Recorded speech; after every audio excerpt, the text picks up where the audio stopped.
Cardiovas cardiovascular diseases. So what are the diseases related to the hearts? Okay, first is, let's talk about angina. Okay, angina is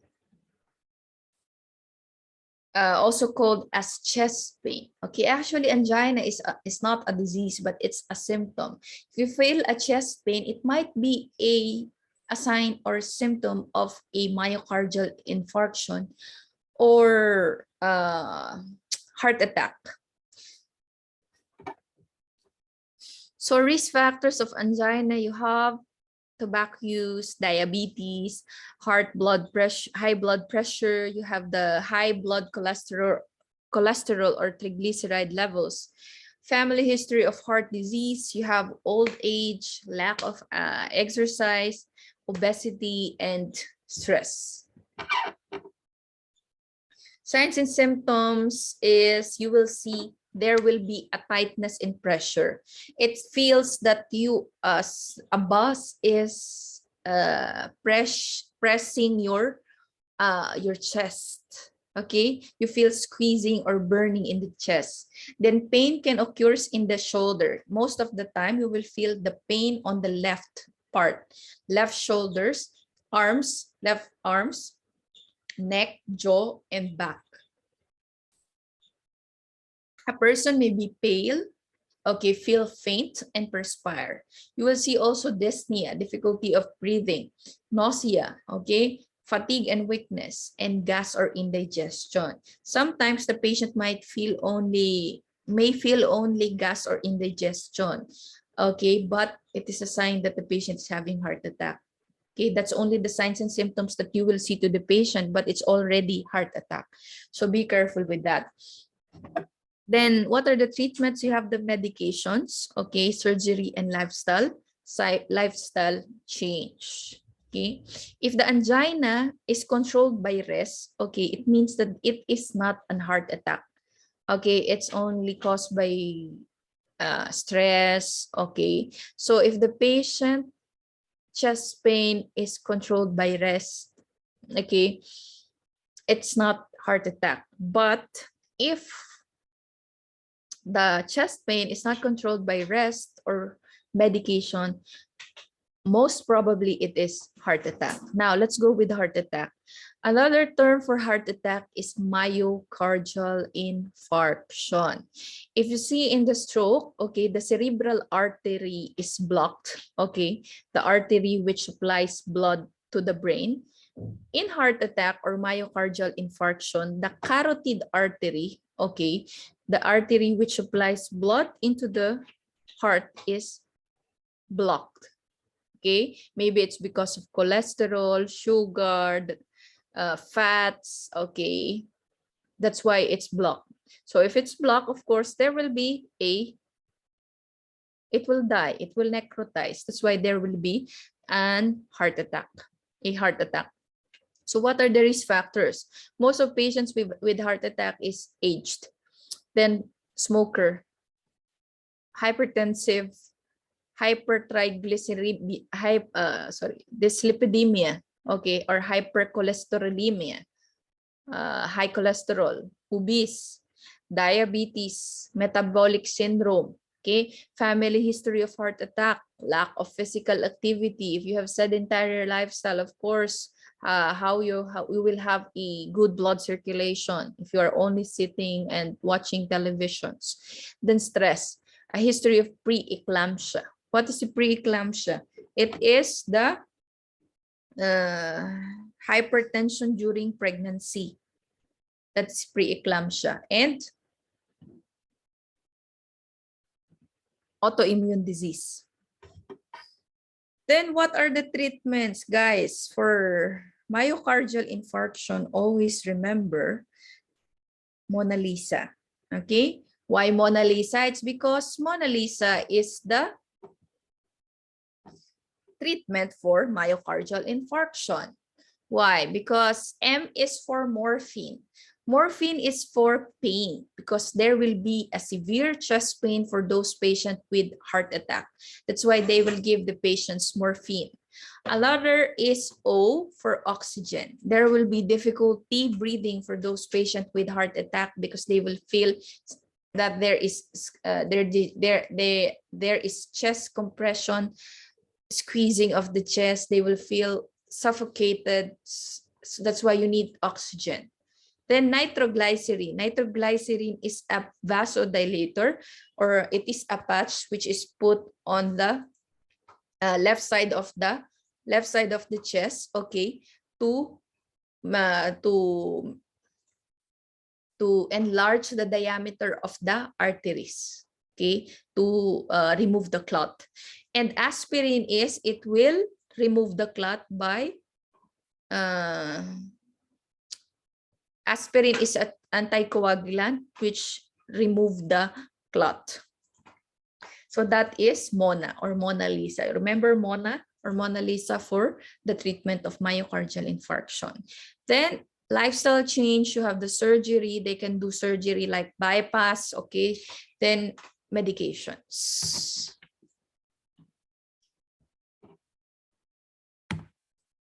Then let's go with heart failure.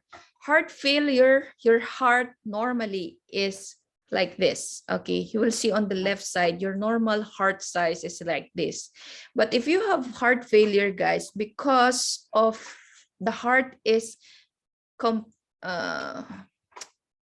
weakened and cannot pump normally, what happened is your heart become enlarged. Okay, imagine if you are going for gym. Okay, if you're going for gym, you are using your muscles. Okay, you're always using muscle, you're always using those equipments to build up muscles. Okay, that's what happened also to your heart. If you're using it too much, okay, because you cannot pump it fully, so what will happen? It will become enlarged. Remember that heart is a type of muscles. It is a cardiac muscle. So that happened to your heart. So what happens? What are the contributing factors for this is high blood pressure, coronary artery disease, you have the heart attack, diabetes, certain medications, sleep apnea, you have congenital heart defects, valvular heart disease, viruses, alcohol disease, alcohol use, tobacco use, and obesity. Guys, you have two types of congestive heart failure. You have the left and you have the right. Okay, remember, left starts with L.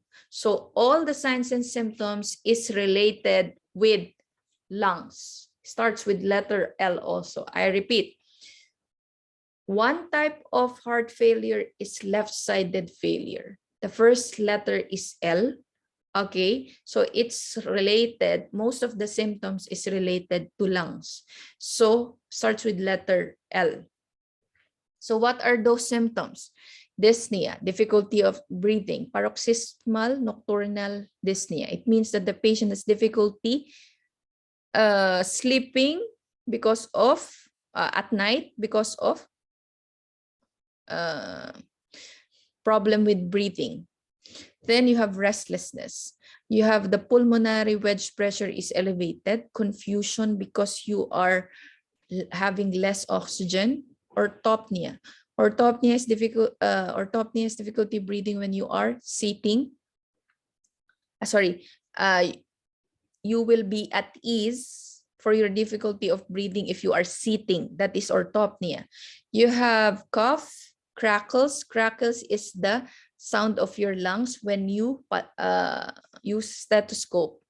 Then you have wheezes, blood tinged sputum, tachypnea, tachycardia, you have dyspnea, fatigue, and cyanosis. Then right side failure, okay, right side failure, it's not, most of the symptoms is not related to the lungs, but there will be more on the gastrointestinal organ, like enlarged liver and spleen. Okay, then distended jugular veins. Why it's related to? Because jugular veins is related to the liver. That's why it's enlarged. Anorexia, GI distress, weight gain, and edema. Okay. So ascites. Ascites means, guys, there will be. Ascites means there will be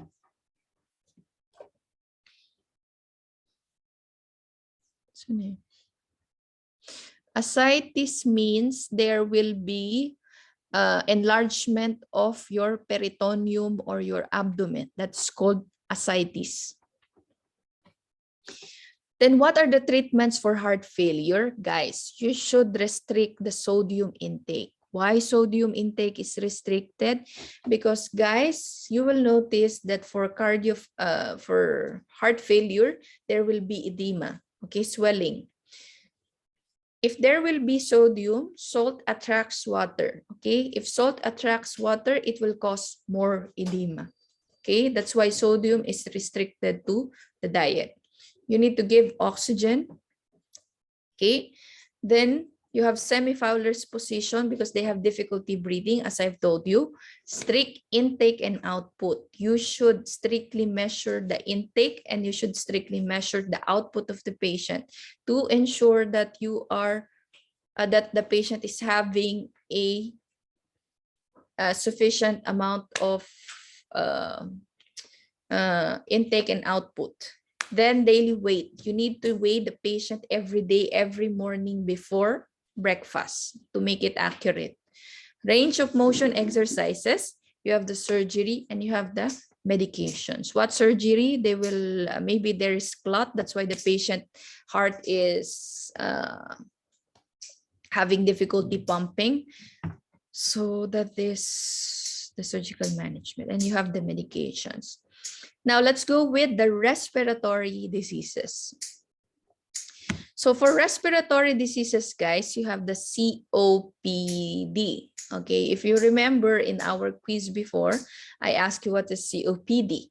COPD is chronic obstructive pulmonary syndrome disorder.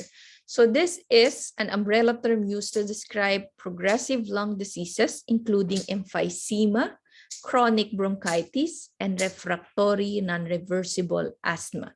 So 3 diseases under COPD. These disorders, okay, overall, this disorder obstruct the airflow.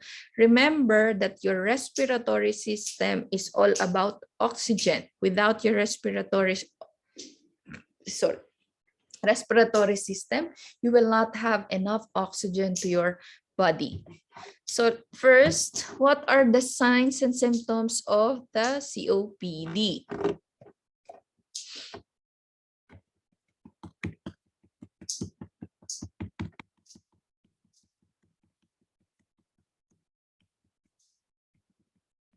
So sorry, I was...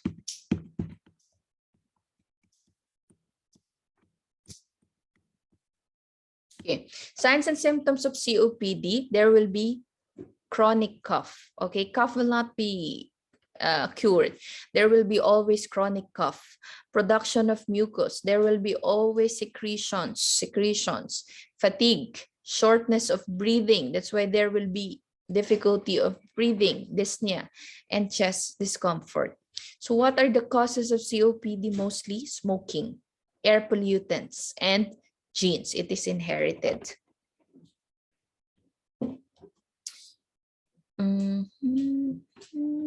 So what are the different types of COPD? You have the emphysema.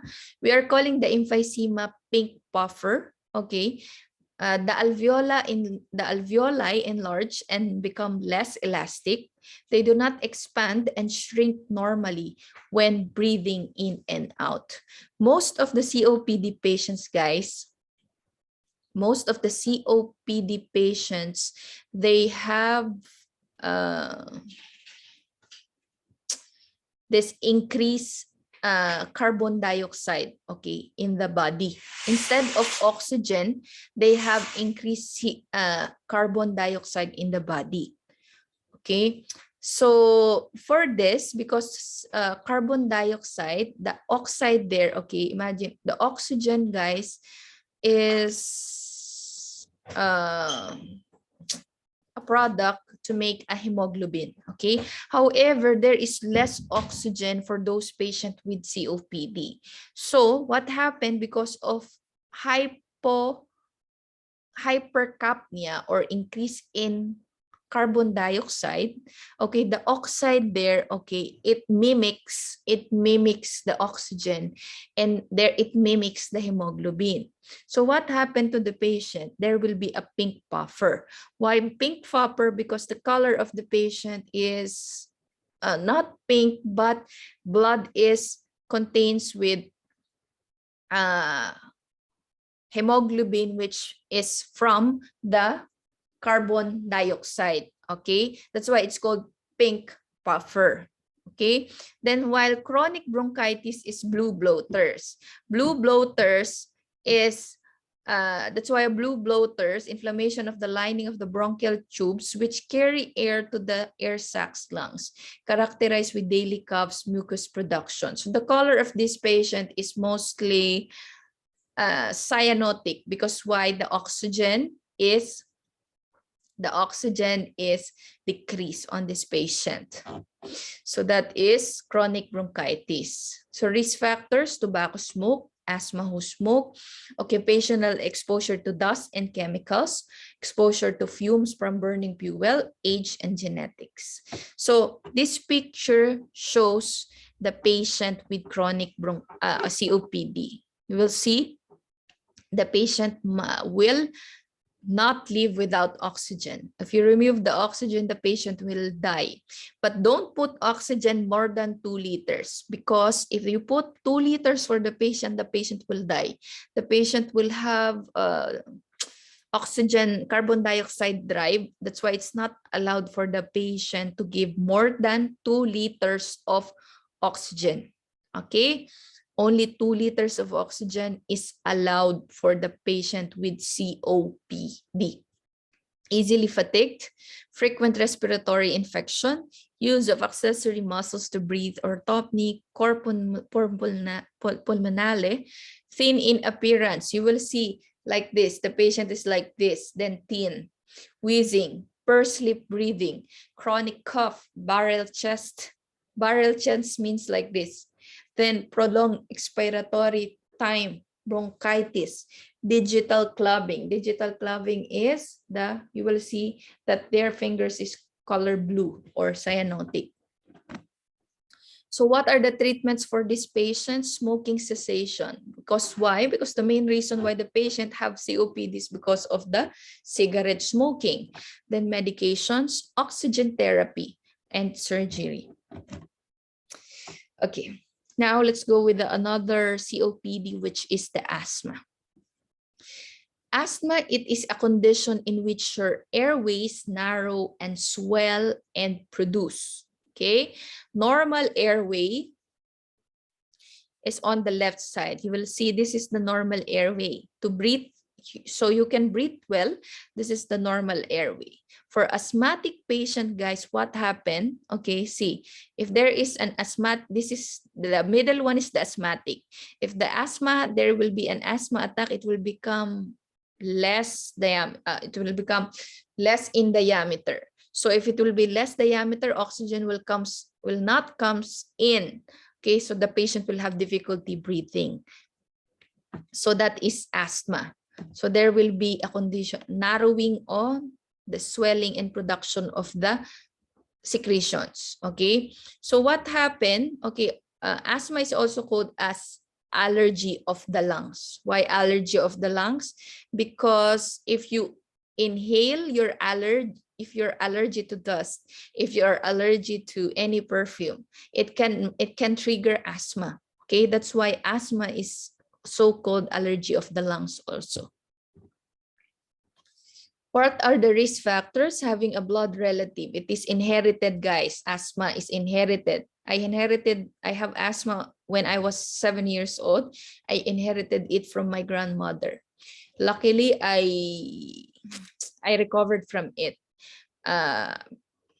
before 7 years old. Then having another allergic condition such as atopic dermatitis or allergic rhinitis, being overweight, being a smoker, exposure to secondhand smoke, exposure to fumes, exposure to the triggers or any chemicals. That's a risk factors. So what are the signs and symptoms of it? You have the shortness. You have the shortness of breath. You have chest tightness or pain, trouble of sleeping caused by shortness of breath, a whistling. Okay, remember, if you have asthma, it is very prominent. Okay, wheezing sound. Wheezing sound, it's like a whistle. Okay, it means that your airway is smaller. Okay, that's why you have a whistling sound. So always remember, wheezing is always related to asthma. And then cough. Okay, cough. Then treatments, medications. Okay, and avoidance of asthma triggers, maintenance of patent airway, and expectoration or clearance of secretions. Those patients with asthma, there is a lot of secretions. Next, pneumonia. Pneumonia is the infection of your lung tissue. I'll repeat, pneumonia is the infection of your lung tissue.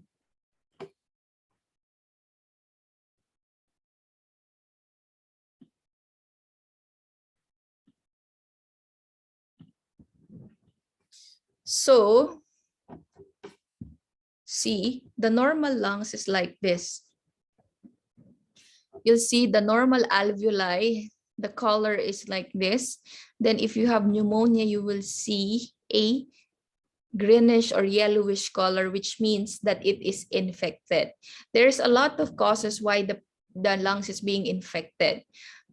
COVID, okay, or viral infection, it can cause pneumonia. Community-acquired pneumonia caused by the Streptococcus pneumoniae, or this is the bacterial infection. Staphylococcus aureus is bacterial infection. Comorbid conditions. Comorbid conditions means if you have a lot of medical condition, it can cause pneumonia. And prolonged hospitalization, if you are bedridden in a hospital, as I've told you, no? If you are bedridden, if you are not moving, okay, you are at risk of pneumonia. So what are the signs and symptoms? Always remember, if you have infection, the first sign that will appear is fever. Okay, fever, it means that your body is, fever is a defense mechanism of your body, okay, to fight the infection or the microorganisms. It makes your body the temperature will become high to kill the microorganisms. Rapidly rising fever, pleuritic chest pain, okay? Then you have rapid and bouncing pulse, you have tachypnea and purulent sputum. So that is pneumonia. Then what are the treatments for pneumonia? Medications, oxygen therapy, removal of secretions, breathing and coughing exercises. What is breathing and coughing exercises? You inhale to your nose, you exhale to your mouth. It will expand your lungs. Then chest physiotherapy, okay? Okay, tapping of your back, the patient's back, that is physiotherapy. Then increase fluid intake. Water is, it will look, fluid will liquefy your secretions, okay? Then frequent bed turning, okay? If the patient is not moving, as I've told you, it will have a higher tendency of having pneumonia. Next, let's go with tuberculosis. For tuberculosis, guys, it's also an infection of your lungs, but it is mostly infected by the bacterial infection with the so-called Mycobacterium tuberculosis. Mycobacterium tuberculosis. It's here. Okay, so it is a type of bacterial infection. Most of tuberculosis is spread by the airborne droplets. Okay, airborne in the air. So it's very difficult in the air. So if you have tuberculosis, you should be isolated in the room wherein there is a negative pressure. Negative pressure, so the air will not go outside or go to the other patients. Okay, it's only contained in that area. And you need to put on N95, okay, if you are handling patients with tuberculosis. So what are the risk factors for tuberculosis? You have close contact, low immunity, substance abuse, inadequate health care, immigration, and overcrowding. What are signs and symptoms? Tiredness, loss of appetite, weight loss, okay? Weight loss, fever, night sweats, okay? Most common signs and symptoms of patients with tuberculosis is they are having sweating during nights.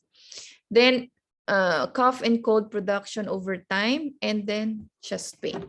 Treatments, prolonged airway clearance, adhere to the treatment regimen, anti-TB medications, promoting activity and adequate nutrition, preventing spreading of tuberculosis infection, acid-fast bacillus isolation, disposal, and monitor adverse effects. So always remember those patients who are having tuberculosis, make sure that they are isolated and on negative pressure room, separated, okay, not with the other patients, because they might they are very contagious. And you should wear an N95 mask when you are entering patient's room, okay, and removing your N95 mask, okay, outside the patient's room. Don't remove it before you open the door. Remove it after the door, because you will become infected if you do that.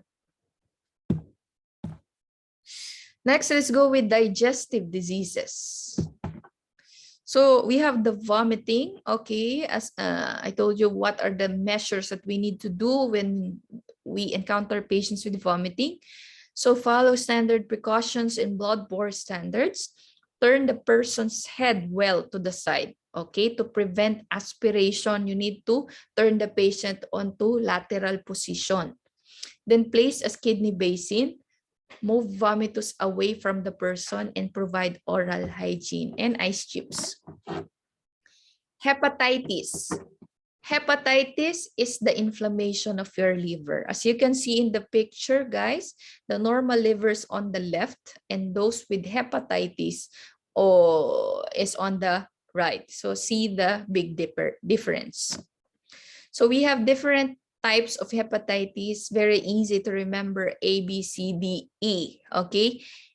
A and E, okay, the first and last one is mostly caused by oral or fecal route.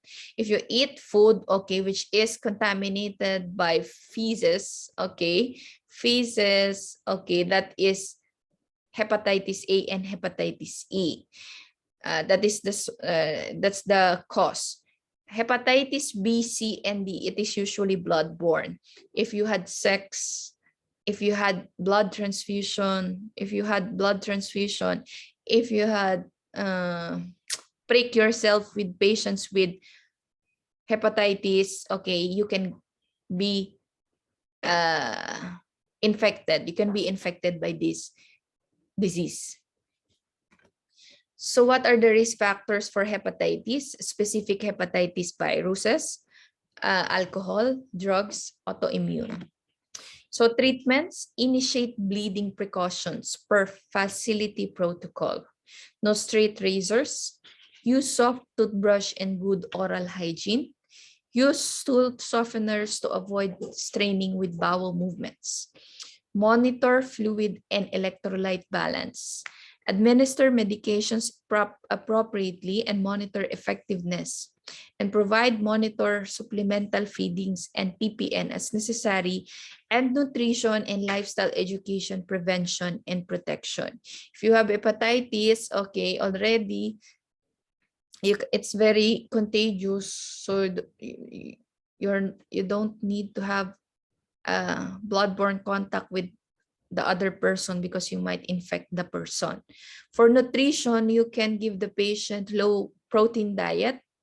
Okay, low protein diet is given for hepatitis, like the cirrhosis patient. Next, you have the peptic ulcer. So these are the common disease which we are having because of stress, because of our food. So peptic ulcer, it is a sore caused by wearing away of the protective mucosa that lines the digestive tract. We have two types of the peptic ulcer. You have the gastric and the duodenal. So for causes, okay, what causes your ulcer is if you are fond or love taking ibuprofen, okay, or NSAIDs, okay, it will cause you, it's very strong, guys. It will cause you ulcer. Then H. pylori infection, it also cause ulcer. If you are alcohol drinker, if you are smoker, it can cause ulcers. Too much stress can cause ulcer, guys. What are the symptoms of peptic ulcer? You have upper abdominal pain, nausea, bloating, lack of appetite, weight loss, and heartburn. Okay, what are the treatments? Painkillers, no NSAIDs. You're not allowed to take ibuprofen. Why? Because it will further the pain. Then control stress, smoking cessation, limit alcohol, and surgery. Now, hernia. Hernia, it occurs when an internal organ bulges through a weakness in the muscle wall of the abdominal cavity. Okay, so guys, we have different types of hernia. You have the umbilical hernia, your navel, see here. You have the hiatal hernia. You have the inguinal hernia, it's in your groin. And you have the femoral hernia. Sorry, femoral hernia is in your groin. So number one treatment for this is surgery. Next is gallstone. Okay, gallstone are hardened deposits of digestive fluid that can form in the gallbladder. If you remember, gallbladder is the one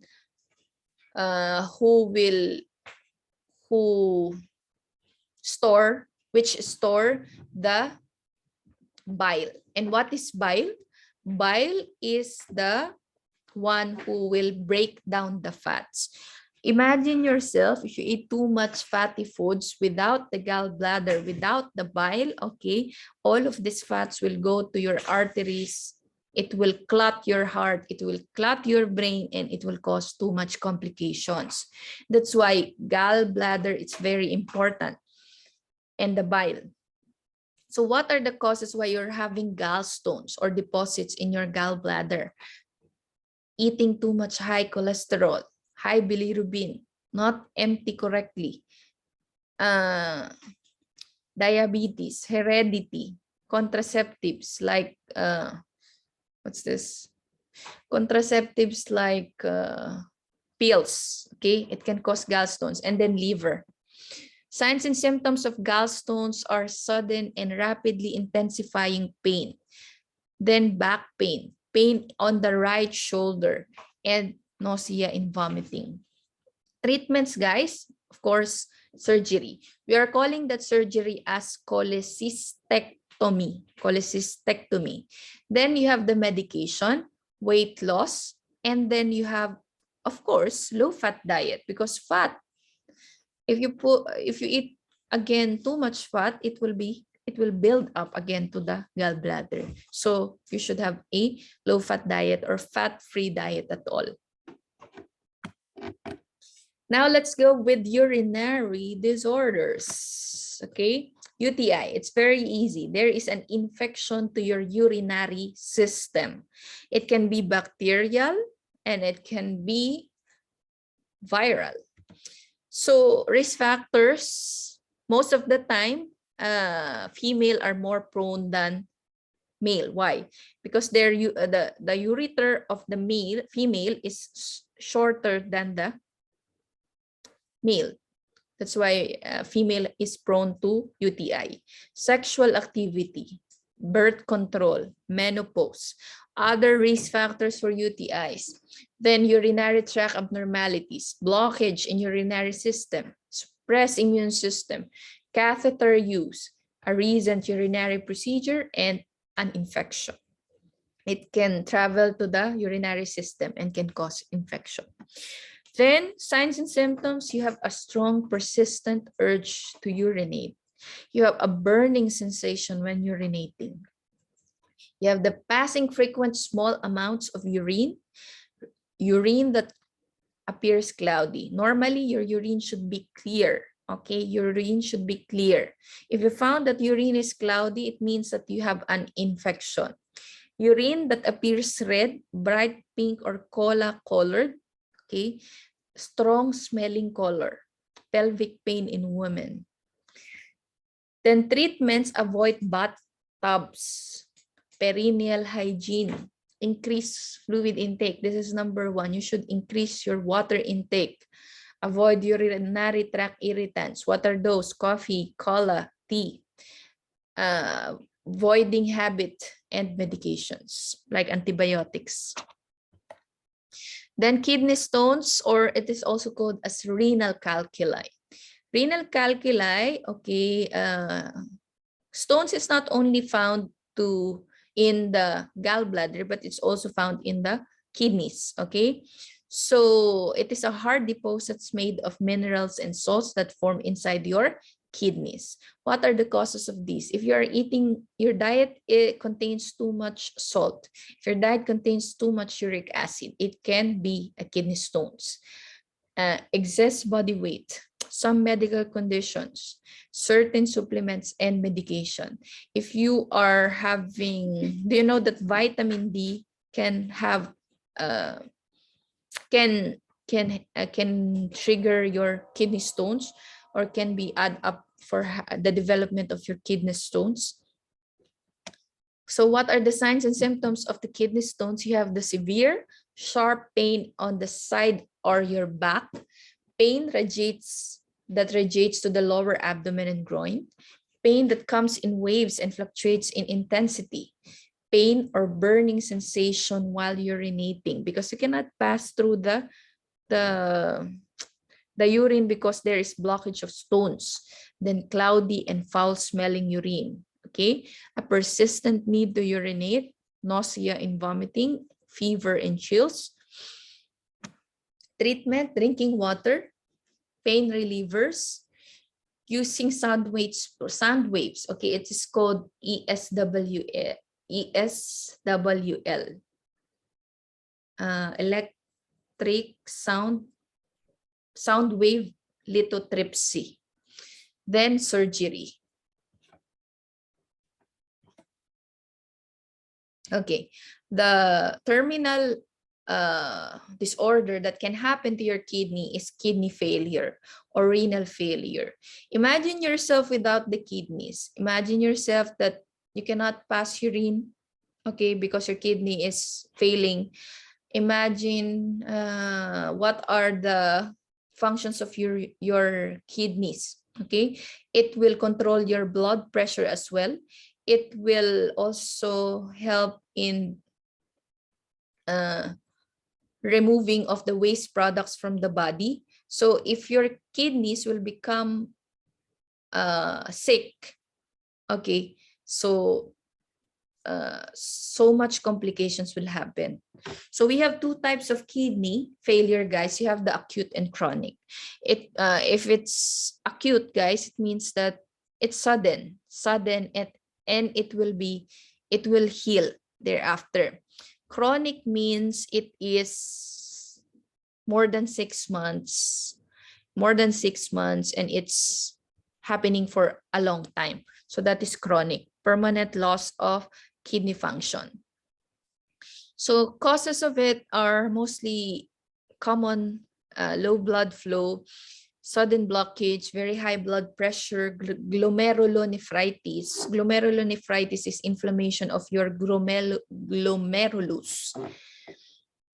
Then high blood pressure, polycystic kidney disease, blocked urinary tract, and kidney infection. So what are the signs and symptoms? You have the dehydration, swelling from buildup of fluid. Okay, most of the kidney failure, you will notice that their hands and feet is swollen, edema. Then they are having high high blood pressure or hypertension. Oliguria, they have less urine output, okay? Less urine output, or anuria, absence of urine. Why? Because the kidney is not working well, so they are not passing urine. So what are the treatments for renal failure, guys? You have the dialysis. Number one is the dialysis. If you are having kidney failure, especially chronic kidney failure, it is very expensive.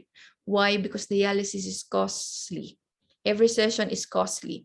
So most of the time, dialysis should be two to three times per week. So imagine if dialysis costs 500 dirhams or 6,000 dirhams per session, you multiply it by how many times it will be done for a month. So that's the cost. Then dialysis, it is a way to pump your blood through a machine that filters out the waste and returns the blood to the body. Dialysis, it acts like an artificial kidney. Okay, it acts as an artificial kidney, okay, to remove the blood waste from the body. Because you are not passing urine, the waste products will be built up to your body. So it's very harmful and it's very life-threatening. So you need to remove it. So how to remove it? You will be attached to a machine which is called dialysis. We have two types of dialysis, guys. You have the hemodialysis and you have the peritoneal dialysis. Hemodialysis, they are attaching a machine to you on your arteries. While peritoneal dialysis, it is attached to your peritoneum or your abdomen. Peritoneal dialysis can be done at home, but hemodialysis is only done to the hospital or clinic. Another treatment is kidney transplant. They will remove your sick kidney and they will transplant new or healthy kidney. So letter A is the hemodialysis and letter B is the peritoneal dialysis. We will not further this, or you will not complicate these things, because I just want you to be familiarized only with this type of treatment, okay? But the detailed one, it's responsibility of nurses and doctors. Then we have the prostate enlargement, okay, or benign prostatic hyperplasia. So as I've told you, boys, you should check your prostate. If you age 40 and above, you should check your prostate, because you are higher, you are prone of having prostate enlargement, because this is a normal process. Or if the female patient or female is having menopause, you have the andropause, and in the andropause, guys, you will have a enlargement of prostate. Okay, see, the normal prostate is like this, but if you have BPH, you have an enlarged prostate. This enlarged prostate will affect your urination because it is compressing the ureter. Okay, that's one complaint of patient with BPH is they have difficulty passing urine, or they have pain in passing urine. So what are the risk factors of prostate? You have the elevated estrogen levels, you have the smoking, reduced activity level, Western diet, and age. Signs and symptoms is increased urinary frequency, sudden urinary urgency, nocturia. Okay, nocturia is increased urination during nighttime, weak urinary stream, dribbling urine. Dribbling urine is you're urinating but small amount only. Then presence of abdominal straining upon urination. So what are the treatments? They're doing catheterization, medication, surgery, relieve acute urinary retention, promote comfort, prevent complications, help patient deal with psychosocial concerns, and provide information about disease process. Now let's go with the sexually transmitted disease. Sexually transmitted disease, guys, are generally acquired by sexual contact. These organisms are cause sexually transmitted disease may pass from person to person in blood, semen, and vaginal and other body fluids. So we have a lot of sexually transmitted disease, guys. You have genital warts, you have chancroid, trichomoniasis, pelvic inflammatory disease, pubic lice, chlamydia, HIV/AIDS, hepatitis B, scabies, gonorrhea, and syphilis. All of these are sexually transmitted disease, which is commonly or obviously uh, uh, from sexual contact. So risk factors is having unprotected sex, having sexual contact with multiple partners, having history of STIs, anyone forced to have sexual intercourse, abusing alcohol or using recreational drugs, injecting drugs, and age. So what are the signs symptoms of STD? Sores or bumps into the genitals or oral or rectal area, painful and burning urination, discharge from the penis. If you see in penis with greenish, okay, foul smelling discharge, it means that there is sexually transmitted disease. Unusual vaginal bleeding for the female, pain during sex, sore swollen lymph nodes, lower abdominal pain, and you have fever. So what are the treatments for this? You have the antiviral and antibiotic, promote skin integrity. You have to promote usual bowel patterns, prevent infection, improve activity intolerance, maintain thought processes. You have to improve airway clearance, relieve pain and discomfort, and improve nutritional status. Okay, most of the patients with STDs, they are being stereotyped by the public. Okay, they are being stereotyped with the public, so they are having depression.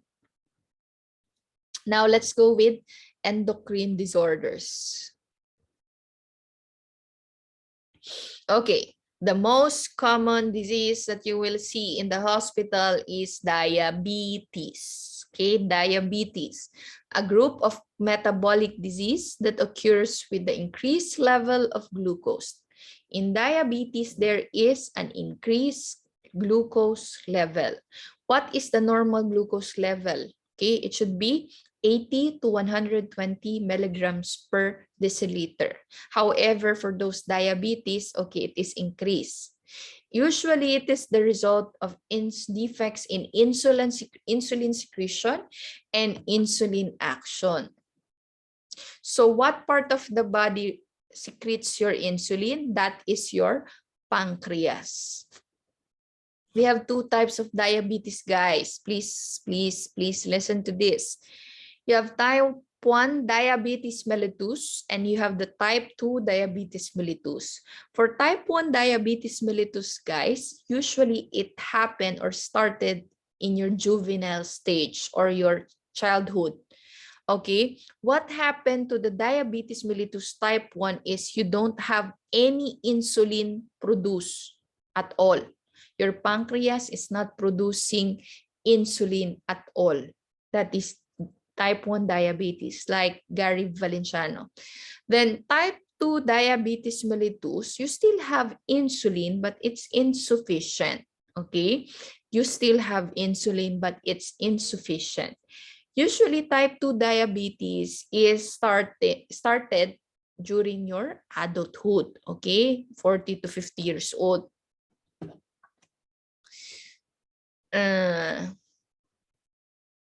So type 1, or what are the risk factors? You have the family history. Most are the same. Environmental factors, the presence of damaging immune system or geography. For type 2, you should have weight, inactivity, family history, race, age, gestational diabetes, polycystic ovarian syndrome, high blood pressure, abnormal cholesterol, and triglyceride levels. So what are the signs and symptoms? Always remember the three three P's. Okay, you have the polyuria, polydipsia, and polyphagia. Polyuria means increase in urination. Polydipsia is increase in thirst, and polyphagia is increase in appetite. So these are the most common signs and symptoms of diabetes. Fatigue, weakness, sudden vision changes, tingling or numbness of the hands, dry skin, skin lesions, and recurrent infections. What are the treatments for diabetes? Of course, you should monitor your sugar daily. Okay, especially if you're taking medications like oral hypoglycemic agents and insulin. Review factors in glucose instability. Encourage clients to read labels. Why? To read labels of food labels so you will know how much glucose or how much, what are the contents of the food. Discuss how clients' anti-diabetic medications works. Check viability of insulin. Check type of insulin and check injection site periodically.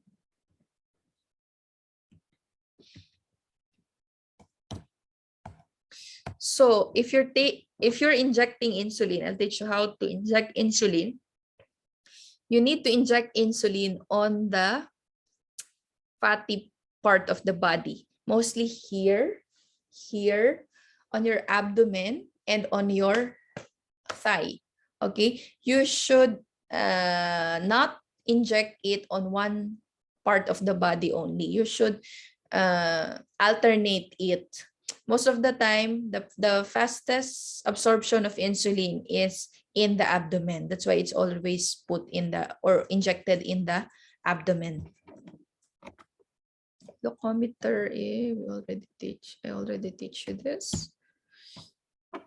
And next topic is the psychological disabilities.